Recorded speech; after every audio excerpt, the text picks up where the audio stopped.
Hello, everyone. Welcome to the Artaholics podcast. It's been ages since I've said that. How long exactly has it been, Miles Aaronin? I want to say 4 months. I think the last episode we did was pre-City. Pre-City? It would have been before October the 14th, I'll tell you that.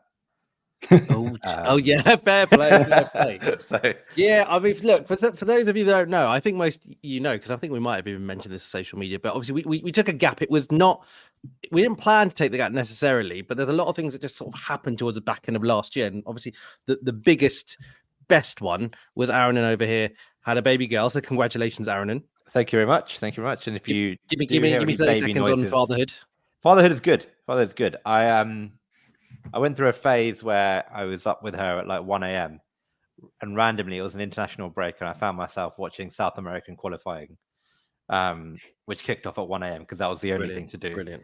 So I'm now a South American international football expert for all of 2 weeks. But no, it's good. It's been a ride. Any dads out there listening will know there's ups and downs, but no, it's been an incredible experience. So yeah, and if you do hear any baby noises in the background, that will probably give you a bit of context. But very much glad to be back.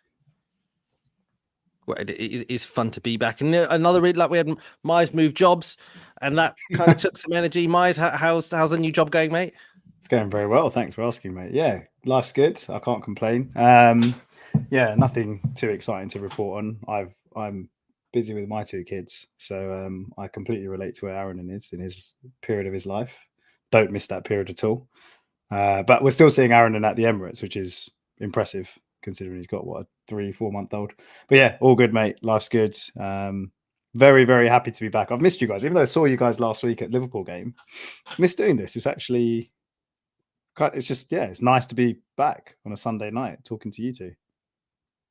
Yeah, I've missed like the therapy of it. You know what I mean? This is real therapy for me. After some of those games, like that Fulham game, yeah, we needed one of those. I was like, we need one of these. No, this is very useful sometimes. I don't know if the listeners find it useful, but I find it useful for my mental health, put it that way. Yeah, for sure. And I mean, it wasn't, and so genuinely us not recording didn't have anything to do with the fact that we had our first real major blip of the season. That was a depressing period, but we did get each other through it offline, even though you didn't see us on the podcast. So we did have this date in the diary to come back and do our first episode. We knew we were going to do a post West Ham pod, 2-3 weeks ago. It's not just because we won 6-0 today. And let's be clear, right? Like, AFCON final is today, the Super Bowl is today, but the only thing the world is talking about right now is Arsenal winning 6-0. I mean, let's go. I mean, I think it's the second time in Premier League history, I think, that we've scored 6 goals away from home, at least. And the last time was against Everton when we won 6-1, and it was against David Moyes as well. I don't think West Ham have ever been beaten 6-0 at home, I think, since the 40s or the 60s, something ridiculous like this. Like, all the stats were getting broken today. Oh, how do you guys feel after all like that? Mice, you've got West Ham in the family, haven't you? So it's extra sweet. Tell me how you feel. Yeah, man. Like, it's weird with West Ham actually, because prior to, I'd probably say, the last 12 months, I've always had a bit of a little bit of a soft spot for them. Like you say, my wife's side is all West Ham. My area is West Ham, where I live now, and I've lived for the last 12 years or whatever it's been. So yeah, I've always had a bit of a soft spot for them, and they've never really been competitive with Arsenal on, in terms of the level that we've been at. They've been in the Championship before, but that's all changed in the last 12 months or so, because a number of reasons, really. The Declan Rice thing, and how I guess their club dealt with that transfer and tried to pull our pants down over the fee, and then even today and the last 2 times we played West Ham this season, Declan Rice went back to their ground, and then at the Emirates, he's getting booed every time he touches the ball. I was there at the London Stadium when we lost in the Carabao Cup, and they had a great time, the West Ham fans, because obviously they beat us and we were really poor that day, and Rice was sort of the main focus of a lot of their chants. And then this whole kind of, we're the champions of Europe or whatever their chants are, which is the most ridiculous thing. most ridiculous football chant I've ever heard. Like, you know, like how can you, you know, I mean, look, let them milk it. That's fine. But to go around the Premier League, like to go to away grounds and the away fans or West Ham fans as the away fans to start chanting whatever it is, you know, champions of Europe, you'll never sing that, whatever. Like, I mean, I just, yeah, like, come on, man. Yeah, like, particularly when you're singing it when you're singing it at clubs who, you know, who aren't shit enough to be in that competition. Yeah, exactly. Yeah, it's I mean, weird, isn't it? put Arsenal in that competition. Yeah. So yeah, like I say, over the last kind of year or so, my kind of fondness for them and then my local team, like local big team, I guess, in terms of distance. Yeah, my fondness has gone down a bit. So I think it was even more sweet today, especially like those 2 defeats that I guess we don't really care about the Carabao Cup. It was just a really bad performance that game, but the league game a few weeks ago, especially with how we played, and then they still got the win. I went into this game a little bit worried. It feels like West Ham have become a little bit of a bogey team for us. Obviously, what happened last season there with Saka missing the penalty and that happening in the run-in, and obviously that draw costing us big time in the title run-in. So yeah, like I said, pre-game, I don't think anyone expected that result, to be fair. I thought it might be a tight win. Yeah, and completely blown away. But equally, I think we'd probably agree. I don't know if you guys agree, but like, I'm not like, it feels like this result, a 6-0, a 5-0, you know, that kind of game, that kind of scoreline, sorry, has been coming. And we smashed Palace a couple of weeks ago, but in a game like this against a decent team, I think West Ham was 6th, 7th in the league.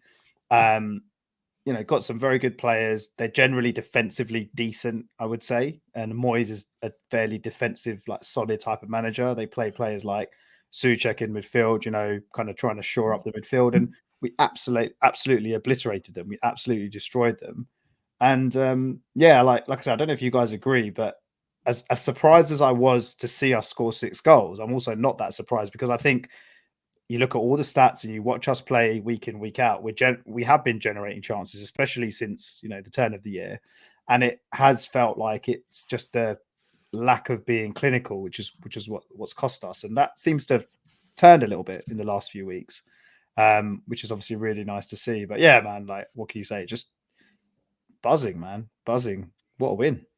It feels like, you know, your point about it coming, whether this a scoreline like this was coming, in one lens, from a purely West Ham lens, you feel like it probably was, because if you go back to last season when we unfortunately drew, I imagine we probably had a lot of shots in that game. I can't recall all of the game very accurately, but I'm pretty sure we dominated for a lot of that game.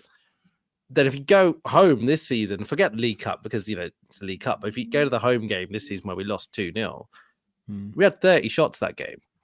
We had 25 shots today. That's 55 shots over 2 games against West Ham. Wild. And I don't know how many shots there would have been in that, as I said, the first game that I mentioned, the 2-2. So, Aaron, do you think, like, what is Moyes' tactic? I mean, Moyes probably turned around before. If he might turn around and go, well, who are you to criticize my tactic? We drew that time, the first time. We won at the Emirates.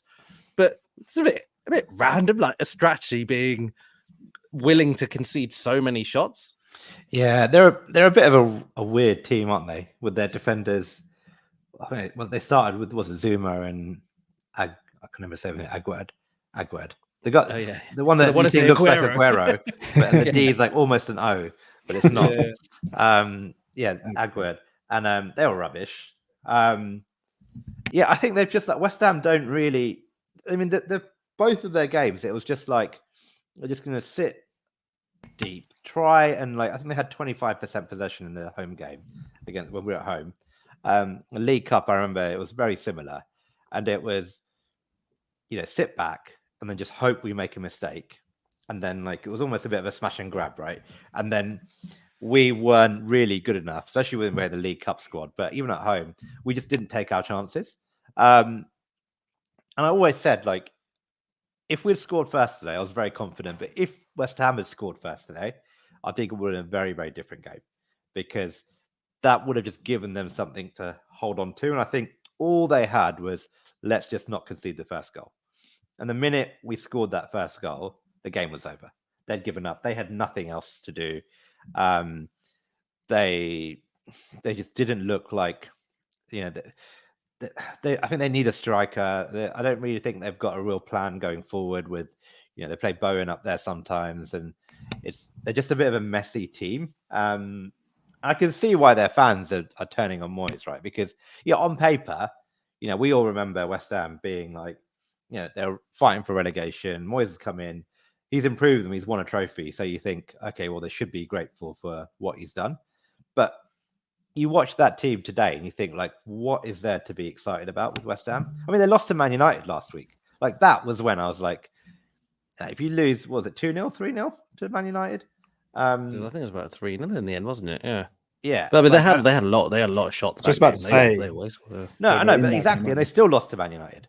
And I'm just like, they're not a good team. Like, we were great. I thought we were unbelievable today, but they were not good. And I do feel a bit sorry for their fans, because eighth or ninth. It's not that bad, is it? No, I think they were 7th before they played. Oh, right, right. they're my 7th. Let me check. No, yeah, they mate, were. mate, they're I not. think- They really are. They do that. So They're eighth now. They're 8th now. Bloody hell! Yeah, I agree with what you said, Aaron. And we were fantastic. I think that was the main reason. I think we were that good today. We quite literally just blew West Ham away. And like you say, that first goal, it just seemed to open up not so much open up, but I think, maybe that gave us the confidence to then just go. And that's what I was saying, because I watched the game with Nero today in the pub, and I said the same thing to him. I said, mate, we're 1-0 up. You can so see us remaining on top, dominating possession, but not being clinical enough. Again, kind of linked back to what I was saying before, not being clinical enough to get the second. And then at some point, West Ham get a chance from somewhere, across a set piece or something, or Bowen on the counter attack or whatever, and they get a goal, and then all of a sudden it's a game again when it shouldn't be. And that is not what happened. Obviously, we completely, like I say, obliterated them. we took our chances, man. It's like sometimes it's like sometimes it really is like quite simple in that we've been pissing away so many chances, right? Like, we actually missed a shit. Missed it could have been 10-0, mate. We missed it could have easily been 10-0. Because we had some good chances that we missed, and but we just created so many chances, and some of the finishing today was ridiculous. Like Trossard's goal, Rice's goal. I think our XG was something like 3.4, which is actually not that much higher than it was against Liverpool. But it's 4.36 apparently. Was it 4.36? I took a screenshot. I saw something lower. Okay. But yeah, it was just, mate. Everything was great. Like set pieces, finishing. Yeah, go on, Raj. No, carry on. No, I just think I'm just gonna carry on and wax lyrical about how good we are. Basically, we were today, because it has, like, this attack has been so weird, because we haven't been able to figure out, like, we've been scratching ourselves, like scratching ourselves. That sounds weird. Scratching our heads, thinking, still scratching ourselves. Yeah. That's what you want. We're scratching our heads, thinking, like, is this attack good? Like, is this attack good? Are we not? Are we just not taking our chances? Or do we need a new striker? We've gone through like the full range of emotions over the last 2 months, right? But we've always said, like, we're creating enough chances to win games, and there was periods where we were still creating chances. The home game against West Ham being the perfect example, where we were like, did we play badly, or did we not just take our chances? And on another day, could that have been 3 or 4-1, right? And today we just did what we needed to do, scored chances, took them, and then, we always defend well enough to make these games a non-issue. But it's interesting in it because there was that period. So West Ham was like this. West Ham and Liverpool in the FA Cup were the sort of the peak of what had been building up for a while. This kind of wastefulness, that just being pretty poor in the final third, particularly kind of when it comes to the final shot, was poor for a while, right? And then two things happened. Saka dyed his hair black again. It was blonde. Well, that blonde phase, and we were crap in that blonde phase. And then we went to Dubai. And on a serious note, like, if mid-season trips away have this kind of effect on teams. Like whatever they did in Dubai, man. I mean, that needs to be studied because we've come back from that. There's been 4 games. We've scored 16 goals. Crazy. We scored 16 goals in 4 games and conceded 2. The 2 that we conceded, think about the 2 we conceded, right? One was that Liverpool freak. Like we had to, come on, man. We had to score. We did our best to score the goal for them. Yeah. Do you know what I mean? And the other one was against Forest. It was Saliba. How often is Saliba going to lose a duel like that? We're already 2-0 up. It's kind of a bit of a lack of concentration, whatever. These aren't systemic issues, right? Whatever happened in Dubai, Mize, I mean, is there anything that you can point to just suggest why there's been a change? Such a big change. I mean, yeah, like I think the timing of that break was obviously perfect because, yeah, as you said, form, results, everything went really badly in December. And we lost games that we just obviously shouldn't have lost. Like Fulham and West Ham, especially, are the ones that stick out in my mind. They're really frustrating defeat. Sorry, and maybe it's just a case of it was the perfect time to just reset. And I feel like with Arteta, he's obviously the kind of manager where he has his plan, he has his way of doing things, and it feels like he's got the full backing of the players as well. And I think when you get the opportunity, like, I've no idea, I'm completely speculating here, but when you have the opportunity to kind of almost get away from it all, right? Get away from the rigors of like the Premier League and the kind of schedule and everything, and almost just have that week or so period to reset and refocus the team and really kind of set the direction for what we're going to try and do in the second half of the season. I can completely see why it would have been beneficial. And it also felt like a lot of players, and you think of the obvious names like Saka, probably both our centre backs, probably Rice, Erdegaard, like they're playing a lot of minutes. Like it feels like they just never get a rest. And again, you have a 2-week break in between games. That really helps. But I think also just being able to almost, I don't know, is it just switch off? It's not really switching off because I know they obviously went there for a training camp, but just being away from, like I say, being away from this country, maybe it just helped in that sense as well. And it just feels like the club did whatever they needed to do in that period in Dubai, that little break, and they really got it right, basically. Because like you say, we come back, we look refreshed. We still have injuries that we're carrying across the team, which is a bit frustrating. And we obviously didn't feel it today. We haven't felt it, but at the same time, team looks refreshed. And I don't know, maybe they worked on a few things where it was more focused on, right, look, we've done all of these like basically before Christmas, before the new year, we were talking about, this team is very effective. This team isn't as gung-ho as it was last season. It's maybe not as attacking, but it's become a lot more solid at the back. But it's almost a little bit more boring to watch for the neutral, but we're effective in terms of getting results. And obviously that's sort of turned a bit in December. And maybe as a club, or in terms of the coaching staff, Arteta, maybe there's a bit more of a refocus around, okay, look, we've kind of nailed it at the back and we've got that solidity. We've got Rice protecting the back four. Now we need to work out, how do we actually take advantage of all this domination we're carrying in games, and field tilt and possession and chance creation and touches in the box, like all of these stats that we're probably done really well in the whole season. How do we actually convert that into what really matters, which is goals? But yeah, man, I obviously I don't know exactly what went on in that Dubai camp, but I think there's probably a few things that came out of it, and I think definitely like freshness. It looks like a few players are a lot fresher at the moment. Like I said, I think the question now is like, with a very thin squad at the moment, how do we maintain that going into like when Champions League comes back in a couple of weeks? That's probably what's going to be the challenge next, I guess. The freshness is a powerful point, though, isn't it? Because like Charles's comment here, it didn't tweet to me, but it's just tweet now when I read his comment where he's saying, last year West Ham draw and Liverpool draw. This year, we've played them just both in succession and 2 wins. It didn't tweak to me like the last season. Remember when the wheels did come off, those 2 games were right next to each other, and they right next to each other this season as well. Yeah. And they're slightly different because Liverpool was away then and it was home this time. But still, the point is, as a benchmark, we've played these two teams just now. We've beaten them both. Charles' question is, does it show that a strong run is possible? Miser's point about freshness. I mean, Aaron, it feels like we've had this a 4-game run, as I've just mentioned, where we've been phenomenal in attack and defense. No one's done better. No one in the Premier League's done better in attack, and no one's done better in defense in the last 4 games. Phenomenal.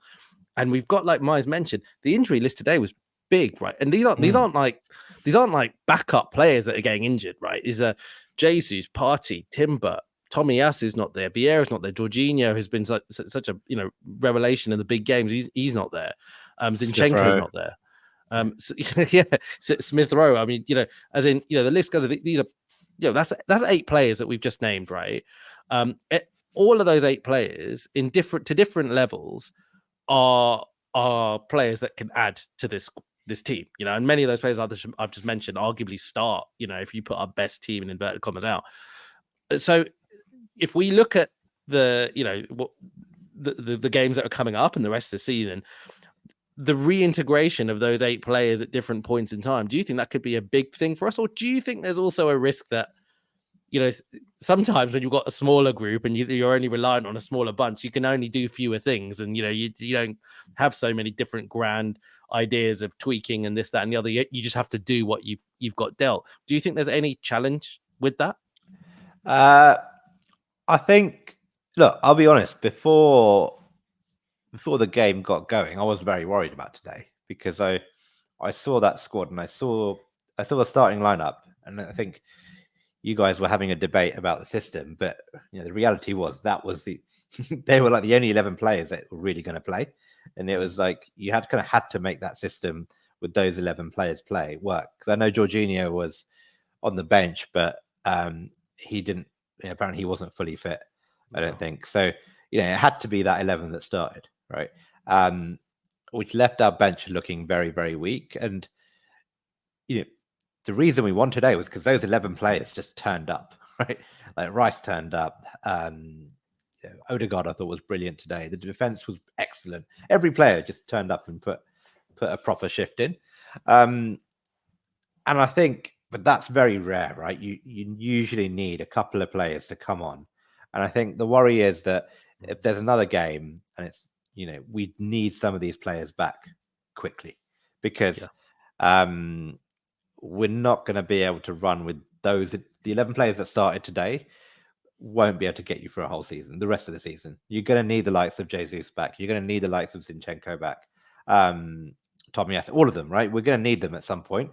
So, yes, I think we need them back. Will it, I think the question is, how fit will they be? Because I think what's been clear is over the last couple of weeks, a couple of these players have probably been playing through injury or playing through the pain barrier. And really, those guys that are out haven't looked good for a while. Like Jesus has been in and out of the team and hasn't really looked like he's been back to his best, right? We saw what he was like the first half of last season before the big injury, and even bits of last season, and hasn't really got to that level of consistency just yet. Zinchenko, has been Zinchenko. He does his own thing. Smith Rowe, someone we got a start 2 or 3 games ago against Forest, right? Since then, hasn't really been able to push on. So I hope that one thing that this little break has been able to let us do, and the fact that up until, I guess, in a couple of weeks' time, we're going 1 game a week, just means that we don't have to rush these players back. And actually, next week we can see, hopefully Zinchenko will have been given a full week to come back to fitness. He might have been close, but we didn't risk him. Jesus, I'm not really sure what the latest with him is, but again, we basically just need these players back, but they need to be fully fit, because I just think when some of these players, like a lot of these players, need to be fully fit to be able to do what they do. And without it, we really struggle. I think what's really interesting is, I completely agree with everything you said, Aaron. And I think what's really interesting is this period that we're in now is, when you look at Arsenal seasons of the past, it's often a period that we do really struggle in, January, February. And it feels like we're obviously coping pretty well without a number of key players, and it kind of bodes pretty well for the run-in, because I agree we need some of these players back, even if it's just a case of bodies, as opposed to quality, because obviously we can see the quality that we've got across the team, and we're now scoring goals, and we look defensively very, very assured, very solid. But there's going to be a period coming up pretty soon, March, April, that when the run-in does kick in, and if we are still into competitions, if we are still challenging for the league, that's probably the time where if Thomas Partey does come back, if a Jesus can stay fit for 12, 13, 15 games, whatever it is, if Smith Rowe can contribute a little bit, Tomiyasu's in and around the squad or is available, but that's probably I feel like timing wise, we're coping well at the moment, but what I'm looking for is basically what Aaron is saying. But I think it's going to just, I'm just basically, I guess what I'm trying to say is just very impressed. I'm very impressed that we're doing as well as we are at the moment, with a lot of big names and big players to come back, and players that can probably contribute a lot and make a big difference in that last 2.5 months of the season. If we do win something, I think one thing that actually might get overlooked, especially around this period, is actually the impact of actually going out of the FA Cup to Liverpool. Because what that meant was two things, right? If we had drawn that game, we would have had to come back, I think, 3 or 4 days before Palace to play a replay. And the winter break, the away trip probably wouldn't have happened. If we'd obviously won that game, we would have had a week. So basically, we played Palace and then we had 2 weeks off again. So we had a 2-week break. We played Palace and then we had 2 weeks off, and then we played Forest. And that really just allowed us to sort ourselves out. And you're right. If it just means that because of that, we didn't have to play, Saka wouldn't have got the extra game, Rice wouldn't have got the extra game. And we could have, and we were able to now rotate, and every player is just that 2% fresher. It might just be that little thing that gets us over the line this year. Still a long way to go, obviously, but just don't underestimate the impact that going out of the cup actually. Like, it's horrible, right? I was so annoyed that we went out of the cup because, like all of us, we've got this special relationship with the FA Cup, and it just doesn't feel right that we're not in it. But the way the scheduling worked out this year, it might have just been the reason why we're able to go and win 6-0 today. Is it the details get overlooked often, at the end of the season when you reflect back? And I kind of feel the ends will justify the means to some degree. Like you say, if we do win a trophy, then I think you're totally right. I think we could probably look back on it if we, go into the detail and say exactly what you said just now. The annoying thing, I suppose, is if we don't end up winning a trophy, I think it'll still feel like in the end of the season that it was really annoying going out of the FA Cup, because the FA Cup is a winnable trophy, right? And do you guys worry about this at all? That ultimately, whatever we do this season, let's just say this season we end up with a good Champions League run, but don't win it, and let's just say we carry on doing quite well in the league, but don't win it.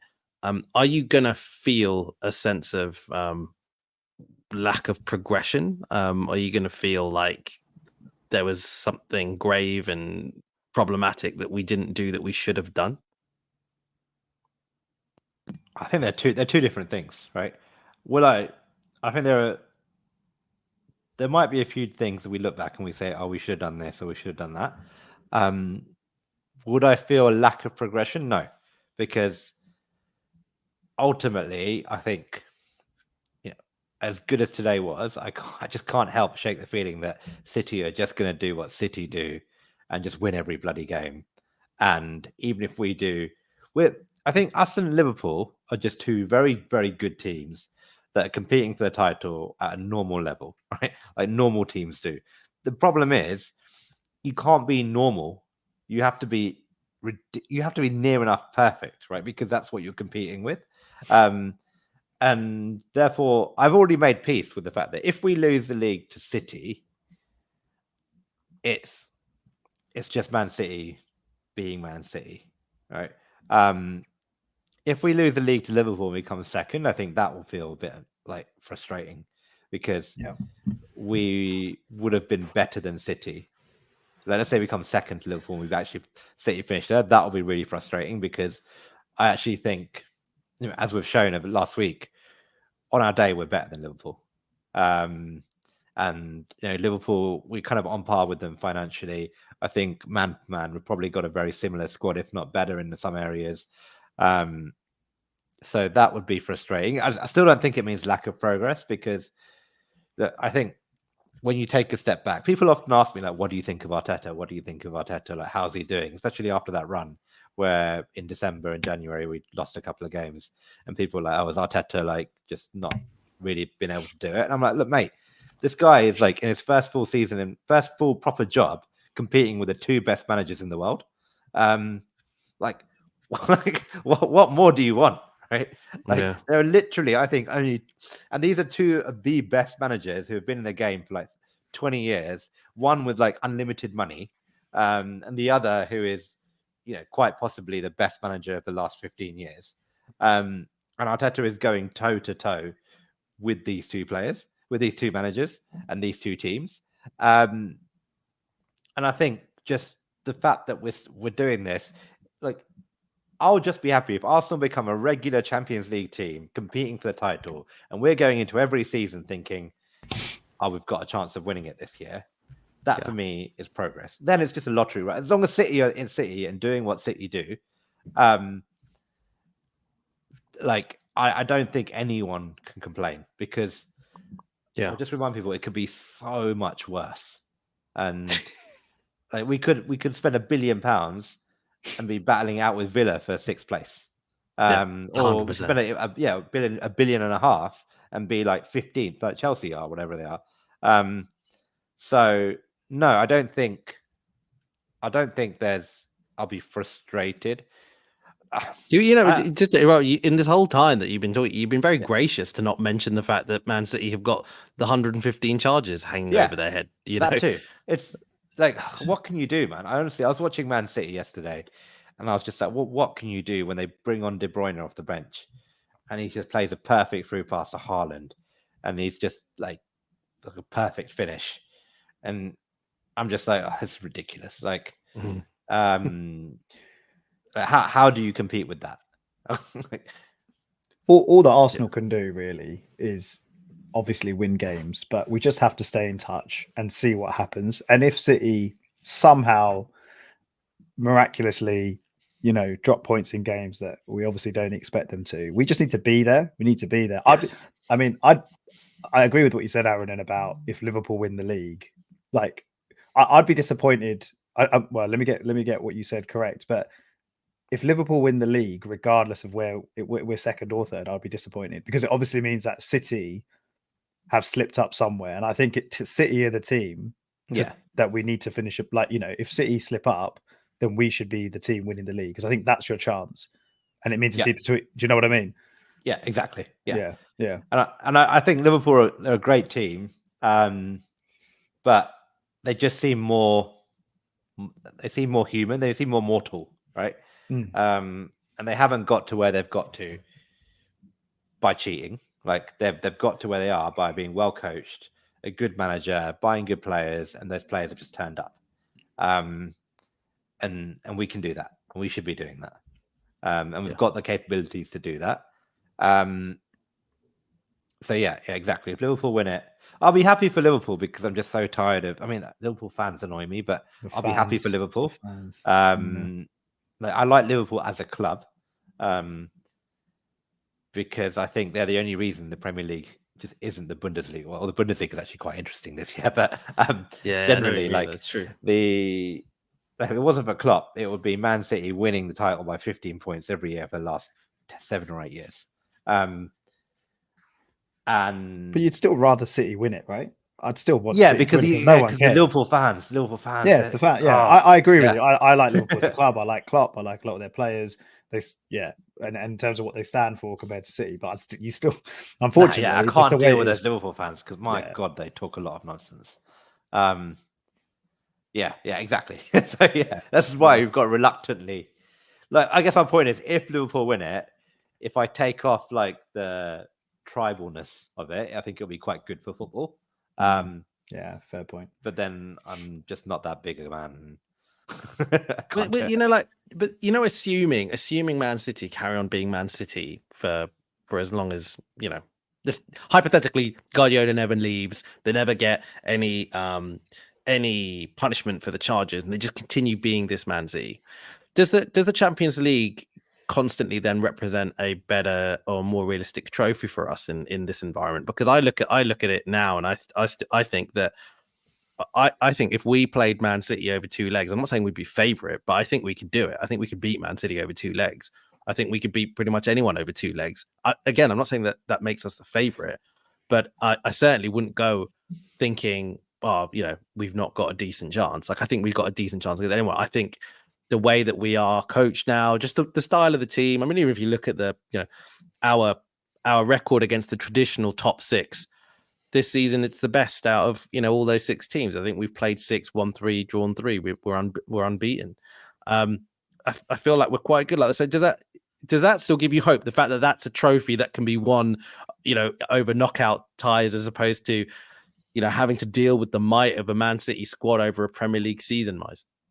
I think I agree. And like I say, knockout football, right? It can be a bit of a lottery at times, and comes down to sort of fine moments. We've obviously been on the wrong end of loads of like 2-legged ties where it's gone to away goals. I know that away goals isn't a thing anymore, but so absolutely, like there's no reason that I can give you or say to that as to why Arsenal can't potentially go far in the Champions League, or why it doesn't maybe represent a better opportunity of a trophy in terms of quality.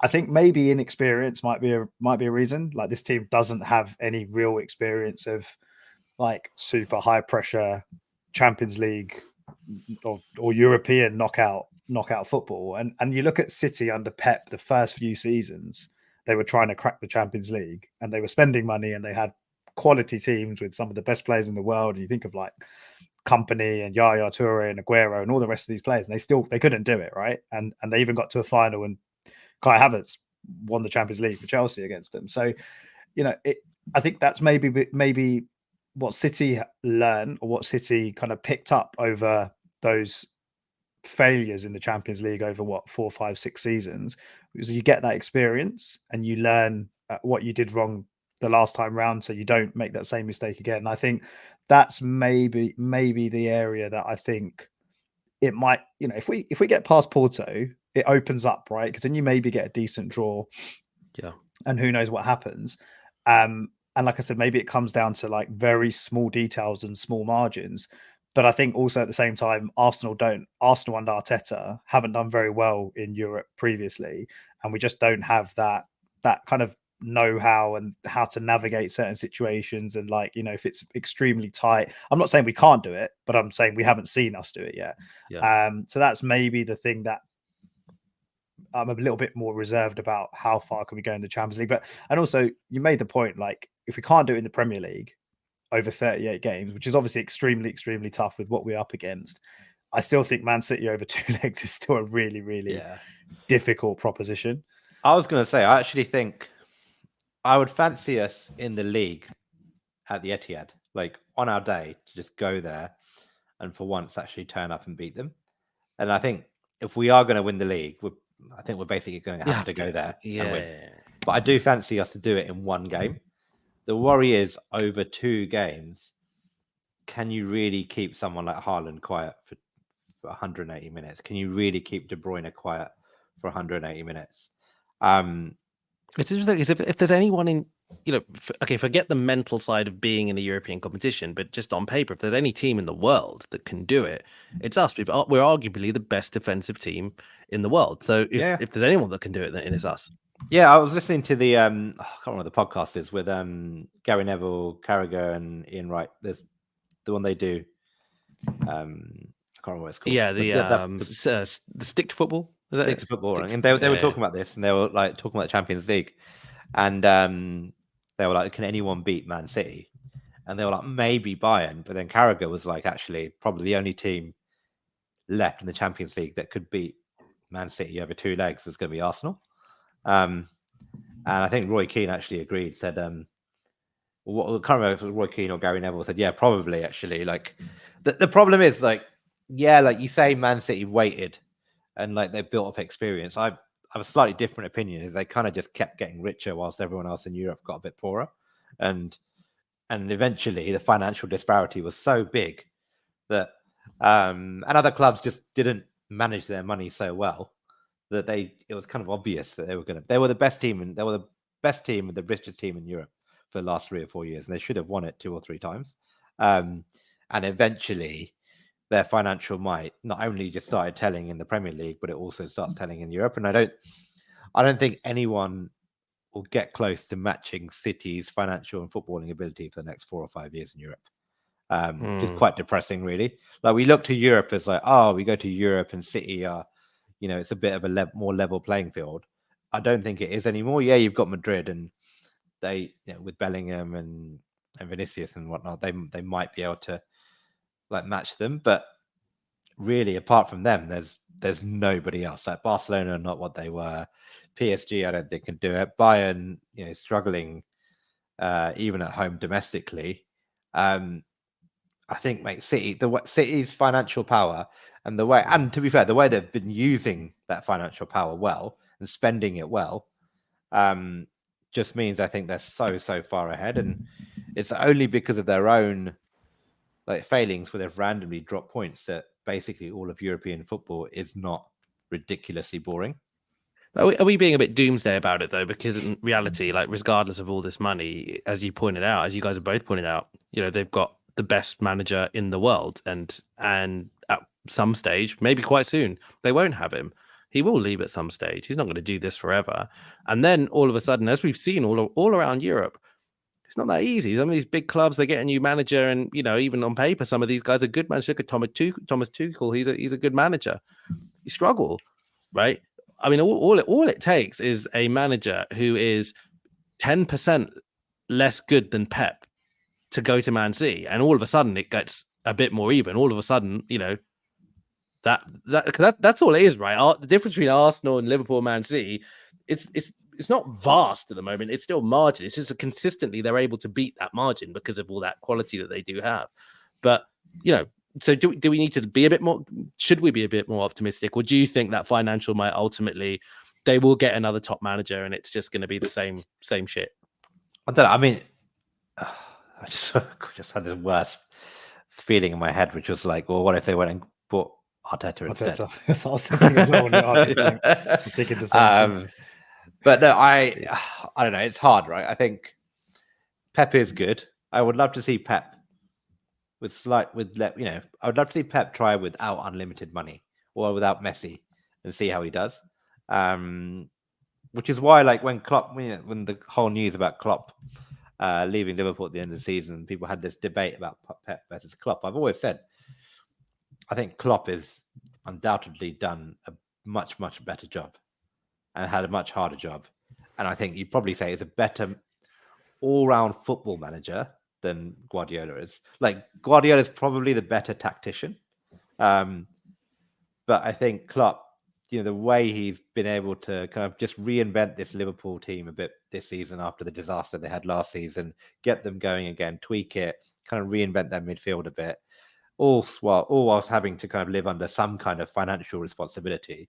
I think he's done a far better job than Guardiola has, but let's see. I don't know. I think eventually City will get found out and the lawyers will hopefully get to them, and then let's see if Guardiola sticks around then.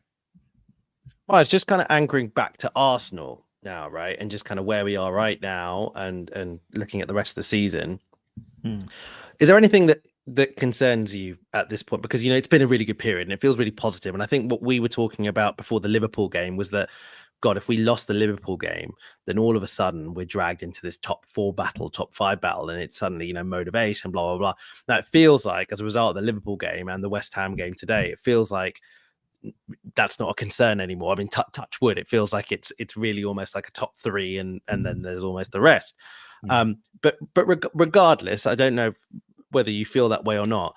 What are your concerns about our team and our squad for the rest of the season? I mean, like Charles is talking here. He says, I'm more concerned about the lack of mixing up in defense. Our CB duos are great, but with Champions League knockouts and PL running, either of them injured will have an impact on the team's defensive record and affect Raya's form.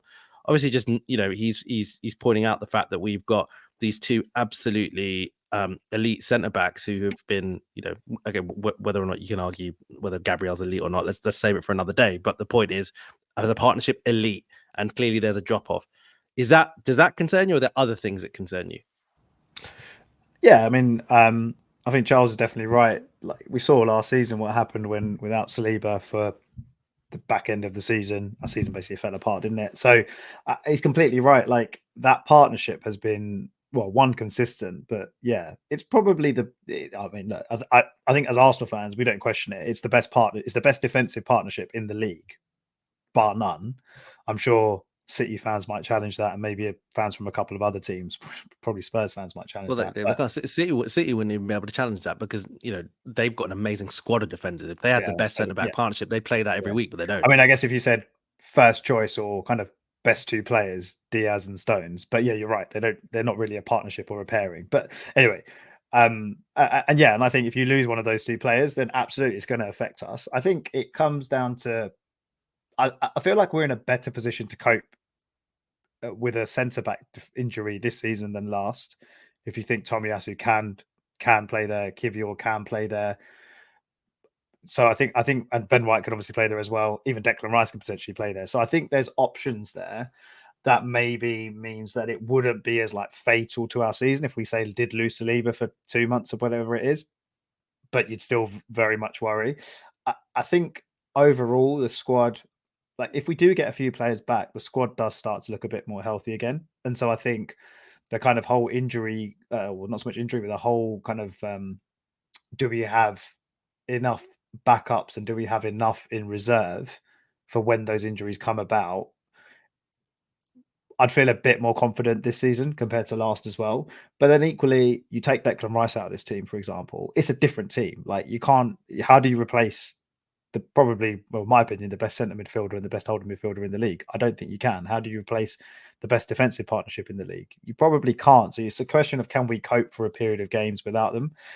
I don't think I'm massively concerned because I think if it happens, it happens. Like we have a good squad, right? When everyone's fit, we have a good squad. I wouldn't say it's at City's level necessarily. And you could nitpick at a few players, or not nitpick, but you could probably point at a few players and say, well, Elneny's not at the level, Cedric's not at the level, Reece Nelson, Eddie, like, yeah, okay, fine. But overall, it's a pretty good squad. And we've been without Partey the entire season. We've been without Timber the entire season. We've been without Jesus for chunks of the season. So, I think we've hopefully got the squad to cope. I think the other concern, if we're talking about concerns, I think is still we don't have a striker. Basically, we don't have a striker. Like Jesus is not fit. Can we rely on him? Probably not. Like he'll probably come back, and you just don't know. You can't. Fitness just feels like a gamble at the moment. And we're finding a way. We're finding a way because the players that were scoring last season seem to have stepped up again a little bit. Like you think about Saka now scoring a lot more goals and Trossard now chipping in as well. But, it's like our defenders are scoring a shitload of goals as well. Gabriel scoring, Saliba scored today.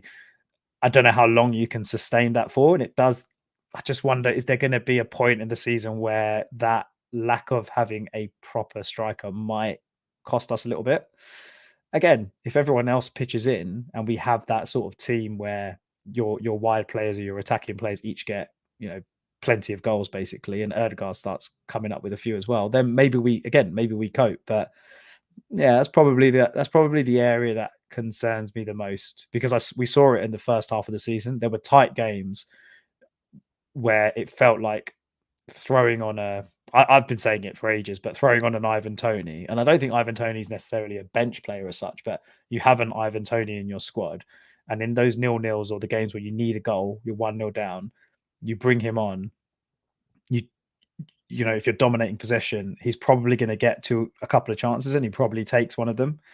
And he's a striker that isn't afraid to shoot, and I feel like we probably have quite a few players that sometimes just don't necessarily want to shoot as much as they do want to assist or want to create. So, yeah, I think that's probably the only area that concerns me a little bit. But I think across the team, we look really good, man. Like we've got really good options. Yeah, I mean, Aaron, do you have anything to add to that? Yeah, I mean, Yeah, the striker thing is something that does concern me. I'll probably go a bit further. When you say we have no strikers, I think I'm still not convinced Gabriel Jesus is a striker in the traditional sense. Yeah, he's a brilliant player, but You see him as I more of think a Firmino type. yeah, Is that he's what you see him as? yeah, I think I reckon there's probably a scenario where he kind of just becomes our second choice right wing at some point, right winger, in the sense that you I think if we kind of build our squad, and I'm getting carried away and talking about the summer now, but we always say we need a Saka backup. But actually, if you sign a striker, Gabriel Jesus could become your Saka backup. And I think, and there should be games where you can just rotate. Yeah, you can play him up front and play him as a 9 in some games. But actually, if Saka's not feeling 100%, or God forbid, even Saka, gets injured or drops his form for a few weeks, you can play Gabriel Jesus. Like Gabriel Jesus is the type of player you can play out wide and play alongside a proper striker. And then you've got Eddie, who I think is a proper striker, but just clearly isn't at the level we need, and just has is way too inconsistent to kind of for us to be able to rely on him. And I think he's kind of fallen down the pecking order a bit over the last couple of weeks as well. So yeah, I mean, we won 6-0 today, right? But imagine what the score would have been like if we had a proper striker on the pitch. Because Yeah. I think no, because you're right. Like today was, two defenders scored. Rice scored a phenomenal goal, and then we had goals from like Trossard and Saka, right? And Saka, and that's the system, right? The system is we rely on the non-strikers to do what they need to do, and whoever's playing that number 9 role is kind of mainly responsible for just getting the most out of Saka and Martinelli, and chipping in, and that's the system, and it works, right? But sometimes it doesn't work, right? Because you need then that middle player, the number 9, to be on it, to be running all over the place, to have the energy levels, and then you also need Saka and Martinelli to take the chances that come their way. And that's basically what went wrong in December. Was none of those things were happening. Like Saka and Martinelli weren't on it. Whoever was playing up front, Jesus, Eddie, Trossard, they didn't look great, and it all just went a bit wrong. And so I think it would be really good to just add a goal scorer, someone who, I can't remember who, I think it was maybe Ian Wright was talking about this on some podcast, or Roy Keane. It's just someone who, even when you win 3 or 4-0, that they're just really pissed off that they haven't scored. That you watch like just an elite finisher, someone who gets the ball and that they're just going to smash that ball towards the target at 150 miles an hour and give the keeper something to do. And we don't really have that. You said this, Raj, yesterday, right? Which is the 2 goals that Haaland scored yesterday. I don't know if there's anyone at Arsenal who could do that. And it will do it naturally, and that's their game. That's their MO, yeah. And I think you do kind of need that. Maybe not every week, but you need that at least off the bench when you need to mix it up. Yeah, certainly. It's funny because on one hand, it's like playing Football Manager, isn't it? When you're kind of fans here and you sort of say, oh yeah, we just get a top striker and add them in and hey presto. But at the end of the day, there are systems, there's so many things that are under the bonnet that we aren't necessarily kind of as technically proficient enough to even like verse on a sort of podcast like this even. And part of that is my concern a little bit. We're sort of assuming that Arteta is going to go in the summer and he's going to look for this elite finisher. And maybe he is. I certainly think we'll be looking for a striker in the summer, don't get me wrong. But I do think Arteta will have in mind that he obviously has ideas of how he wants us to play in the different systems. And I think we've got lots of different things that we do currently. I think he will be cautious about the idea of perhaps having to change a lot just to facilitate perhaps some kind of lethal finisher when we're already doing so many interesting things incredibly well. I mean, maybe this is a discussion for another day because we're sort of coming up to it, but we should talk about sort of what we would like to see in the summer, because I think there's a world where you don't go out and sign another top striker. In fact, you just sign another type of midfielder, another type of winger, like something like this, where where actually it just becomes getting more out of the current the systems that we have currently and not having to change that much. I don't know. I think I imagine part of it will be dictated about who's available in the summer, etc. But just I'm conscious of time, guys. We're it'd be nice to sort of wrap up soon. We've got Burnley next week, Burnley away. I think on paper you'll all agree it as far as fixtures go, it could be harder. But have we entered that period in the season where like it doesn't really matter where the league table itself can almost be a bit misleading because you have to understand now what teams are playing for. And right now, is it a case where you probably don't want to be playing a Burnley? You'd rather be playing, someone who's kind of around that 11th, 12th kind of place as opposed to someone at the bottom. What do you guys think? I'll go to you, Miles, first.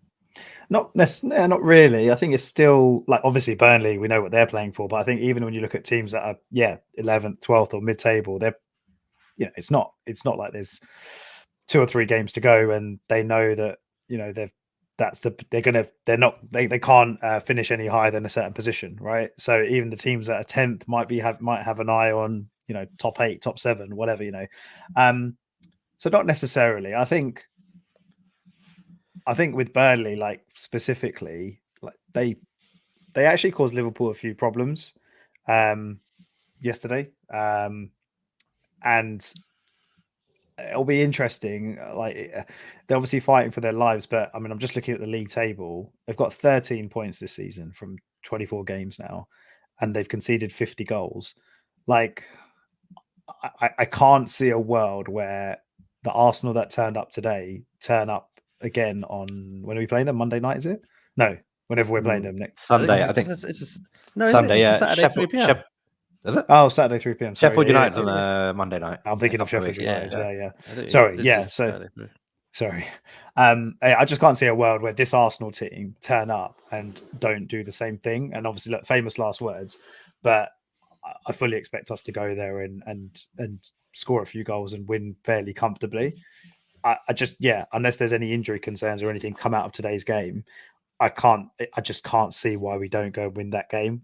And look, let's be honest, if we don't go win that game, then we're not everything we've just said for the last hour or so, throw that in the bin because we're not, if you want to be a serious team and go and challenge for the title, and you were talking about being almost perfect and not being able to slip up and being the team that pounces on a Liverpool or a City when they slip up, then Burnley away is just a game you have to go and win. There's no excuses.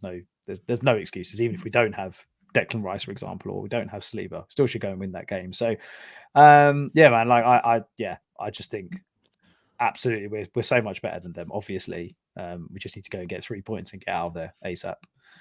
And Aaron, do you think that there's a chance that City and Liverpool could drop points on the weekend, assuming that we win? And could we make up any points? I mean, Liverpool are away at Brentford, the early kickoff on the Saturday, and Man City are the late kickoff playing against Chelsea at home. Man City do they have Champions League this week as well? Champions League this week. Oh, you're right. Yeah, Champions League this week.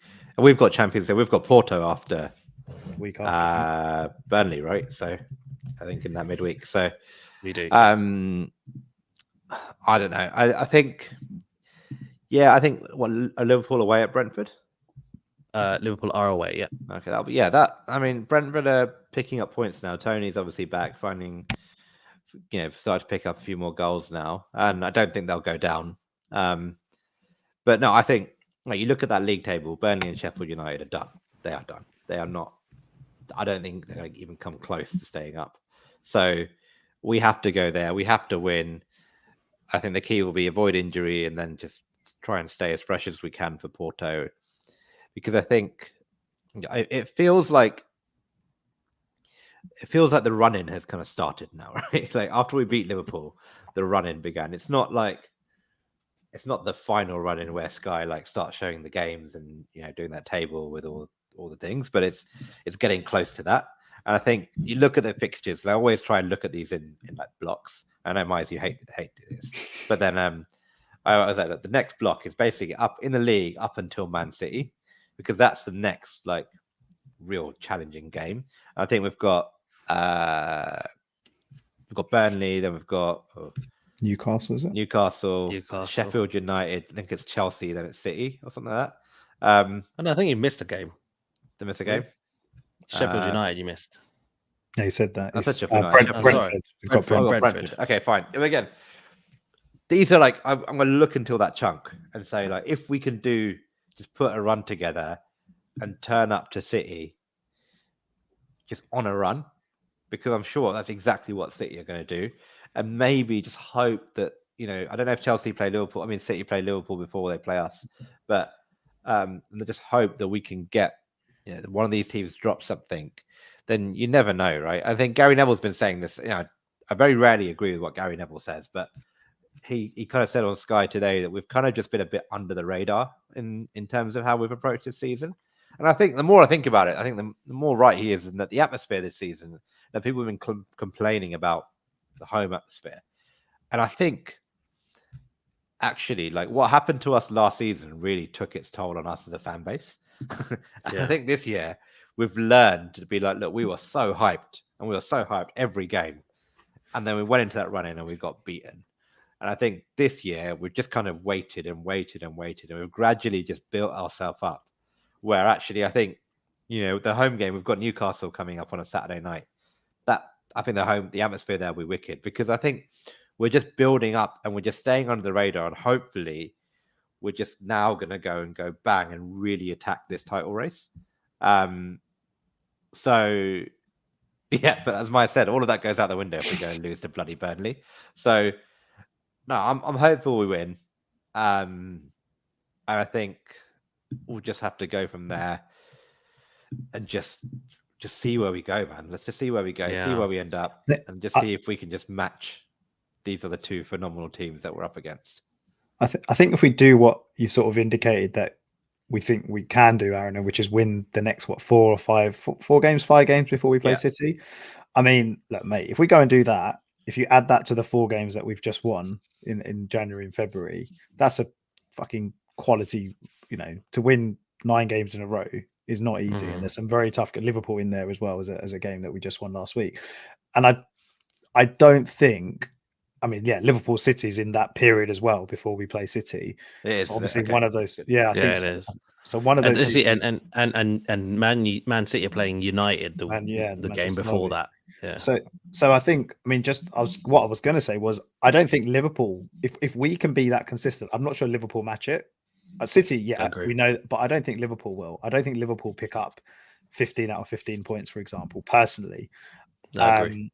So I think and then I think there's maybe a conversation to be had about, what, are we the closest challengers to City and what can we actually do? But it still feels like, I know what you mean, Aaron, and like the run-in started, but at the same time, it still feels like quite a way away. Well, I think we're like we're in it, but we're also like one punch away from being knocked out of it, right?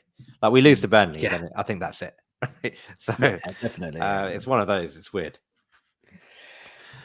Right. Brilliant. Well, look, mate, guys, absolute pleasure to be back. It's like we've never been away. Thank you for spending. I know, but thank you for spending Sunday evening with me. And look, I hope everyone who joined the podcast tonight, Charles, Russ, thank you for your participation. And for everyone listening, sorry that we took so long to get back on, but we are back and this was really fun. So we cannot wait until we record next. And I think that will be next Sunday, hopefully, fingers crossed. So Myers, Aaron, and thank you, boys. Thank you very much. Mate. It's good to be back. Have a good night all. Excellent. Cheers. See ya. Cheers, boys. Bye. See you later.